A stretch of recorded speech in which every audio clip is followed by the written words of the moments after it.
Now, our first speaker is, after lunch, is speaking to us via video, and it's Greg Clark, the urbanist, who I'm assuming a lot of you have heard of, but he's the go-to authority for advice on developing future cities, and he's the current promoter of Brisbane's new future city plan. He's very well known as an advocate and mentor on cities and businesses. He works with leadership teams in global cities, global firms, global institutions. From 2008 to 2014, he was chairman of the International Advisory Board of the Sao Paulo Strategic Plan and international advisor on the Metropolitan Strategic Plans of Rio de Janeiro, Barcelona, Western Cape, Toronto, Glasgow, Mumbai, Vienna and Auckland. He's all over the place. He speaks really well. He's going to speak to us via video, so please enjoy this presentation from Paul Clark. Beg your pardon, Greg Clark. It's often said that we're living in an age of globalization and urbanization. And those two phenomena combined mean that we have many more cities, many more big cities, and many cities in the second, third and fourth tier of their national systems that are growing to provenance. Of course, urbanization has quite unequal effects. Not all cities are the same. And over the next 10 to 20 years, as we think about the future of cities, we're thinking about many different kinds of cities emerging in many different parts of the world. In the last 25 years, a lot of attention was focused on a group of cities that we called the world cities. London and New York and Paris and Tokyo, joined by Hong Kong and Singapore and others, as cities that were occupying command and control and influential positions in the globalizing sectors of those days. So banking and finance in particular, professional services as well, logistics in various ways. So the cities that became the world cities in the last quarter century were the cities that were already perhaps centers of national governments, they were centers of media and decision making, they were corporate headquarters. And over that period of time, the cities that rose to prominence built upon those particular assets. I think there's good reasons for expecting that in the next 25 years, a different group of cities will also emerge. We will see the continuing role of the financial and the corporate hubs, the old world cities. We will also see a group of emerging world cities, the largest corporate centers in the major economies of the world, the Sao Paulos, the Shanghais, the Moscows, the Mumbais. But I think there's also every reason to expect that we'll see another group of cities come to prominence. I like to think of these as the new world cities. These are the world cities whose economic specialization is in the sectors that are newly globalizing. The digital technologies, the life sciences, the clean tech, the energy industries. It's a group of cities who specialize in higher education. They specialize in a mix between tourism and leisure and enjoyable livability and quality of life, combined with leading edge, knowledge intensive industries, where the commercialization of that knowledge depends upon an ecosystem that's rather different to the Londons, the New Yorks, the Hong Kongs, and the Tokyos. So this group of cities compete for talent, for capital, for innovation, for students, for visitors. They also compete, of course, for media attention, and they compete to host the important events in these new technology-oriented sectors. But they're also cities that, as well as competing, play a particular role in the future of their national economies by providing to those national economies access to these newly globalizing sectors. So cities like Brisbane and Auckland and Barcelona and Cape Town and Toronto are cities that offer this important success model for a new world city. A city that can combine participation in these newly globalizing sectors with a high quality of life, cities of a medium size, the competitive middleweight cities that offer a comfortable commute combined with an excellent quality of life.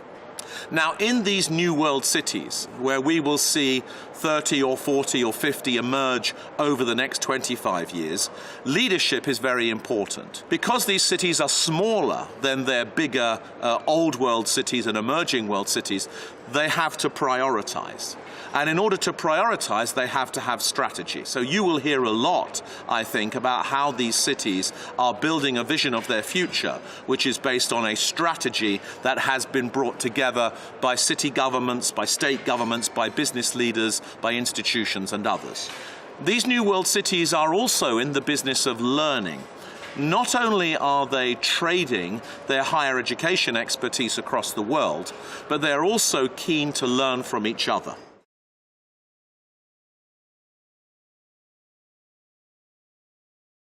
The New World cities are a very diverse group of cities, and of course it's for them to self-identify who they are.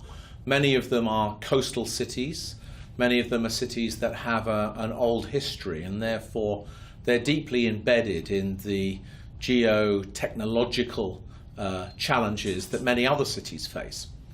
But what I think makes them different is that they're going through their main cycle of metropolitanisation, densification and growth at this time that we have all of these very important new spatial technologies available to us. So the availability of sensors, the availability of big data, the availability of all sorts of applications and mechanisms that come either via mobile phones or come via geotechnical systems or come via the various infrastructure systems that exist in these cities, means that we can capture and guide the processes of urbanization in these cities in a different way from that which has been possible in the past. That means that cities like Brisbane and the other cities that have a similar character should be able to optimize the use of these technologies and at the same time provide a demonstration effect for other cities around the world in their development, in their use, and in their commercialization. So I think the New World cities have a big role to play in these spatial industries going forward.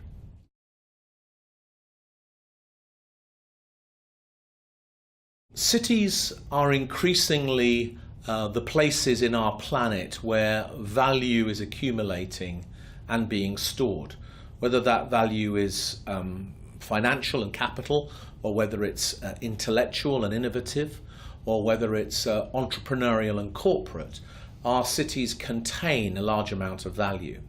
And it's increasingly obvious to the economic and market-based actors that a partnership with government and with the knowledge sectors, the universities, the R&D and others, is critical to both building that value and to protecting it. So I envisage that in the future these spatial industries will grow as a result of a new complex partnership between government, between academia and research, and between the corporate and the capital world, who have a vested interest in these technologies growing and performing well, both as tradable activities, but also as activities that can guarantee and secure their own value.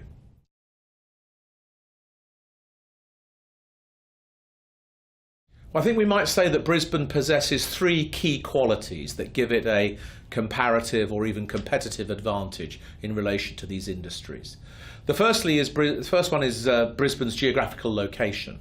Brisbane has a very interesting geography, topography, topology. It's part of a region which of course is coastal, where there's important environments, there are important minerals, and it's a city therefore that sits within its ecosystem in a way which is delicate, significant, and needs to be managed and not to be compromised. So Brisbane is a place where these industries play an important role and where they really matter.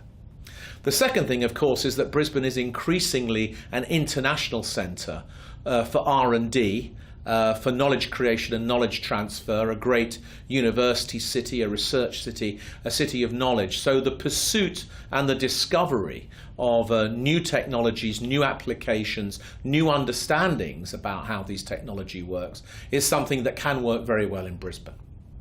And then the third thing to say, of course, is that Brisbane in the recent period has invested substantially in its own city systems, and has taken a degree of courage and leadership in making sure that its infrastructure has been modernised, its utility, its energy, its water, its land use systems have all been focused upon. And therefore the city's in a unique place, I think, to both validate its own investments and to show the world that these things can be done in ways which are increasingly intelligent, increasingly guided and increasingly orchestrated in such a way to have the longest term beneficial effect both for the planet and for the people who live here.